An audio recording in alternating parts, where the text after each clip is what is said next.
When I was in high school, I was extremely insecure about my skin. I had eczema that was out of this world. I was always getting picked on. I felt hopeless. Like I felt so ugly compared to all the other girls. I remember one day looking around my classroom and realizing, oh, so many of these girls have on makeup. I need to buy some makeup, and then that way I can be as pretty as them and I can be as happy as them. I wanted to be like them. And did I go to Ulta? No. Did I go to MAC? No. I went to Walmart. So I'm at Walmart and I'm walking down the makeup aisle and I'm looking at all the products. I'm like, oh my God, I don't know what any of these products are. These two white women are on the aisle. So I walk up to the two white women and I'm like, hey, I'm trying to start wearing makeup. Can you all like show me what products you use, or do you have any advice? These two lovely white women were like, I mean, we're not makeup gurus ourselves, but we can show you what we use and what really works best for us. Now, in this makeup palette was foundation, concealer. It was like a kit. So I rush home and I'm like, okay, I need to perfect this makeup thing before school in the morning. And when I was all done, I looked in the mirror and I'm like, something about this is off. I can't put my finger on it, but I don't look like the girls at school and I don't look like the women on TV. So something's off, something's not right. And so I go to my mom's room. I take a picture of it with the flash on, because I learned when you take a picture with the flash, it shows whether or not your makeup actually looks good. Y'all, she took that picture with the flash on, and I looked like Flex Washington playing the role of Michael Jackson. If you don't know what that looks like, I'm going to insert the picture here. I looked crazy. I looked so crazy. And that's when it clicked. Oh my God. Summer, you bought the same foundation that a white woman uses. If you don't know what foundation is, it's the liquid that women put on their face to like blend in their skin and make their skin look smooth and even. It's supposed to be the same skin tone as your skin. It was not the same skin tone as my skin. It was about the same skin tone as maybe Kim Kardashian.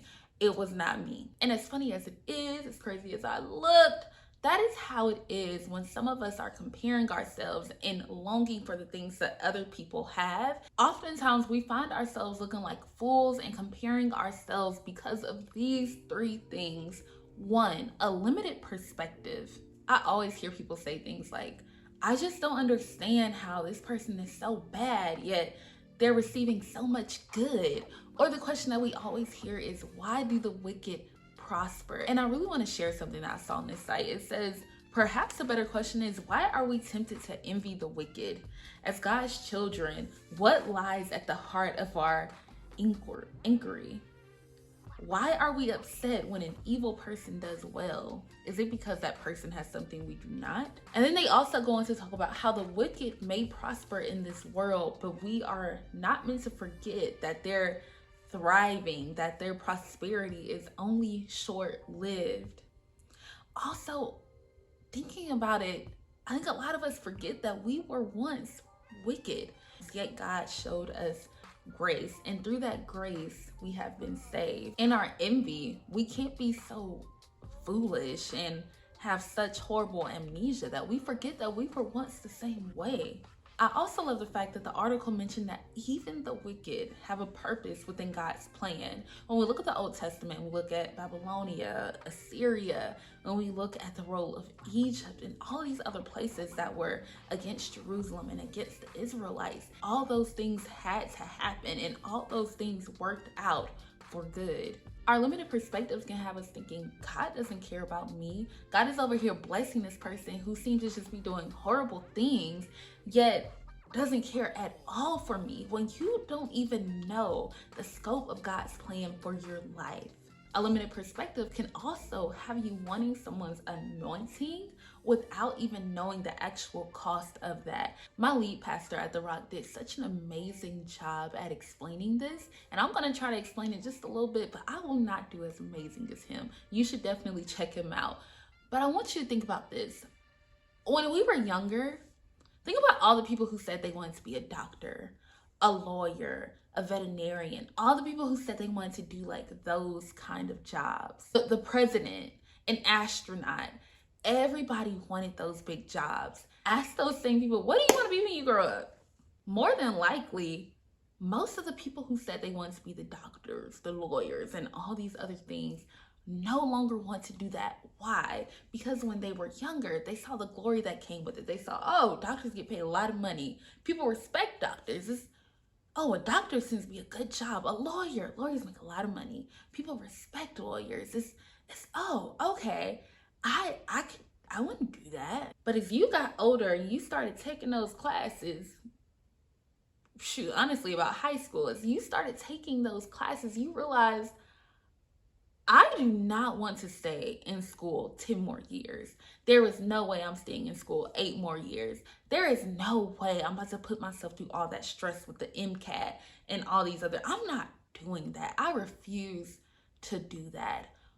Why? So why didn't you want to be a doctor anymore? Because you realized the price that it took to have that title. And so for so many of us, with our limited perspective, we are wanting other people's positions and we're saying, if only, oh, why can't I be the head person leading the Bible study? Why can't I be the president over this group? Why can't I be the XYZ? And you don't even realize that you truly do not want that position. You are probably happier than you will ever be than if you ever got that position. And you should, honestly, some of us should be thanking God that he closed those doors and gave them to other people, because we are in the position that we are meant to be in and in a position that we can handle. Another reason for comparison is kind of like the first one, but just a little bit different direction.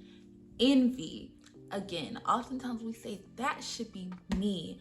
I should be the one doing that. I should be, but should you? Or is your pride just getting in the way of you seeing that you are not the best for this position and that you aren't ready for that? When we look at the life of King David, he was anointed way before he became the king, and he was not ready to become king at the time of his anointing. Do you know how silly David would have looked if he would have waltzed in the palace and been like, hey, I just got anointed king yesterday, so you're gonna have to move. God said I'm king, so no.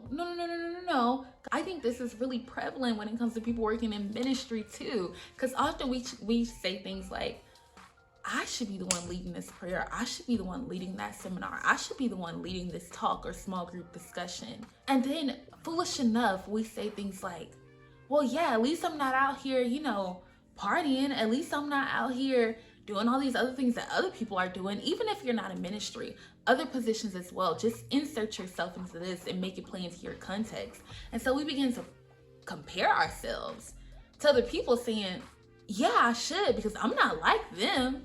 And as long as your standard is another human, you're always going to fail. I love I have it pulled up, 2 Corinthians chapter 10, verses 12. I'm gonna read from the NLT version. This is Paul, he's talking and he says, oh, don't worry. We wouldn't dare say that we are as wonderful as these other men who tell you how important they are. But they are only comparing themselves with each other, using themselves as the standard of measurement. How ignorant. That person was never the standard to begin with. That person was never the best to begin with. So sure, you're better than them. Oh well, because they are not the standard. And I want to go back to that first point, because there's a major point that I forgot when it comes to limited perspective. A limited perspective can cause you to overlook the ways that God has already been blessing you. And so instead of realizing, oh my God, I prayed for this moment and I'm in it. Instead of realizing, I asked God to get me out of this situation, and he did, and he proved himself over and over and over again. Instead of realizing how amazing God is, you overlook all the blessings that he's given you because you're looking at the other thing that you think that you should have, because this thing it just seems better. No, I know I prayed for this, but God, no, I want this, I want that though. that just looks better. But now we can get back to the last point. The third reason why we always compare ourselves is because we don't trust God. And we see this in the Old Testament, the Israelites way back in the day. So don't think it's just you. It's not just you and me. It's not just us who struggle with this. People in the Bible struggle with this as well. The Israelites, as they're going through the wilderness, and God is like, hey, it's a land up there. They got berries, pasture land, all that. So he told Moses, send 12 people up there and go check it out. So Moses said, okay, I'm gonna send my 12 people to go check it out. Sent the 12. 10 came back and said, Moses, this can't be the land. Can't be the land that God was talking about that we're gonna conquer, because those people are giants. Literally, giants live there. Those people are way bigger than us. It's fortified. Like, how? Joshua and I think it was Caleb. Joshua and Caleb come back. They're like, oh, God said he's gonna let us conquer this land. And I believe him. So I say, let's do it. But the 10 are like, are you out of your mind? No, we can't do that. And because the 10 did not trust God, they influenced most of all the other Israelites to not trust God. The only people who were able to enter the land were Joshua and Caleb. God was able and willing to give them that land. But because they did not trust God, because they looked at the people in that land and said, there's no way I can make it. There is no way that I could be successful in that field that God is calling me to, because look at all the other people compared to me. Our comparison, comparing ourselves to other people, causes us not to even go out and do the things God has called us to do, because we think, oh, I'm not as great as them. So there's no way, God, that I could be successful in that, because look at them and look at me. And God is saying, look at them and look at me. I'm God, not them. I am the one who has the power in my hands. Unhealthy comparison is deadly. It is the thing that stops you from growing. It's the thing that stops you from going and doing what you're called to do. And if it is you, ask you to be faithful about these things and be real with yourself. Like, yeah, that's me. Guess what? It's me too. I struggle with comparison all the time. Imitate Jesus. Compare yourself to him. He's the standard for us, and he's a pretty good standard. So I hope that you enjoyed this video. If you did, make sure you give it a thumbs up, like, comment, and subscribe. I think that's all I got. So I love you guys. Peace.